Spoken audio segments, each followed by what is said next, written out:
नमस्कार YouTube family, वृंदावनला आलेले आहे. रंगनाथ मंदिर आहे, याच्यामध्ये सोन्याचा खांब आहे. हे दाखवणार आहे तुम्हाला हे मंदिर. फार घाबरतच व्हिडिओ करावा लागतोय, कारण पटकन माकड येऊन आपला मोबाईल खेचून घेऊन जातो. त्याप्रमाणे फारच घाबरून सतर्क राहून व्हिडिओ करावा लागतोय. रुकिए, आप यहाँ पे रहते हो क्या? वृंदावन के वासी हो क्या? बोल सकोगे ये मंदिर के बारे में? मंदिर के बारे में कुछ बोलोगे? ये कितने साल पुराना है? 400 साल पुराना मंदिर है। 200 साल 200 साल पुराना मंदिर है। हाँ। ओके, और ये सोने का खंबे का मंदिर है क्या? हाँ। यहाँ पे। Okay, thank you very much.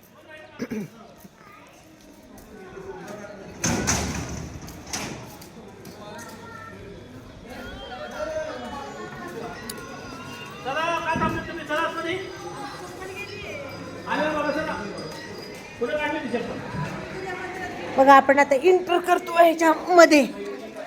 आतमध्ये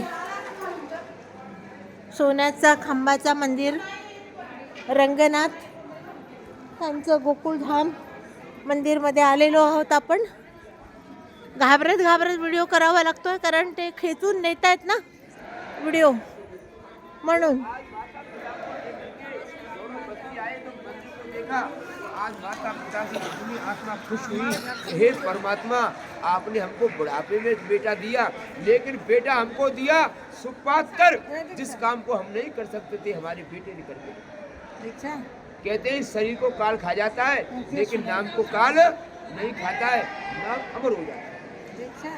पिताजी बोले, बेटा ये तो तुम्हारा नाम होगा, लेकिन मेरा तो नाम कुछ नहीं होगा। बोले, पिताजी आप भी इस मंदिर में खुल के जाते।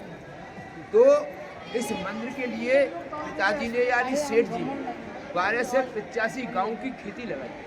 उस खेत की जो पैदा आती है, उस पैसे से इसमें खर्चा चलता है। आने वाले भक्तों को पैसा से खर्चा इसमें नहीं चलता है। जिसने मंदिर बनाया, खर्चा उसी का चलता रहे। इसमें एक साथ पूजा करने की सगळं महत्त्व सांगतोय की काय झालं काय नाही झालं, इकडे कोण खर्च करतं. मंदिरमध्ये जेवढे पण ट्रस्टी येतात, म्हणजे भाविक येतात, त्यांच्या ह्याच्यावरती पैसे चालत नाही, त्यांचा खर्च चालत नाही.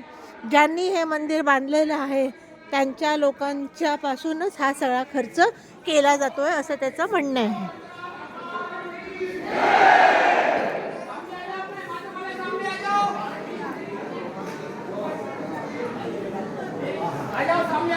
विष्णु भगवान की जय, विष्णु भगवान की जय।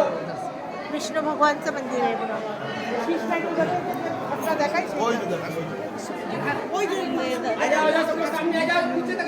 विष्णू भगवान. आता हे आपण असं दर्शन करतो आहे आतमध्ये जाऊन, कारण तो गाईड जो आहे ना, तो फार फास्ट बोलतो. आपल्याला त्याच्यातलं काही कळत नाही. त्याला बरेच ग्रुप अटेंड करायचे असतात ना, त्यामुळे अशा ह्या गुफामध्ये आता प्रदक्षिणा घालतोय. विष्णू भगवानाच्या देवळाला प्रदक्षिणा घालतोय आपण. एक प्रदक्षिणा घालून झाली आहे, आणि आता मी तुम्हाला पुढचं सांगते.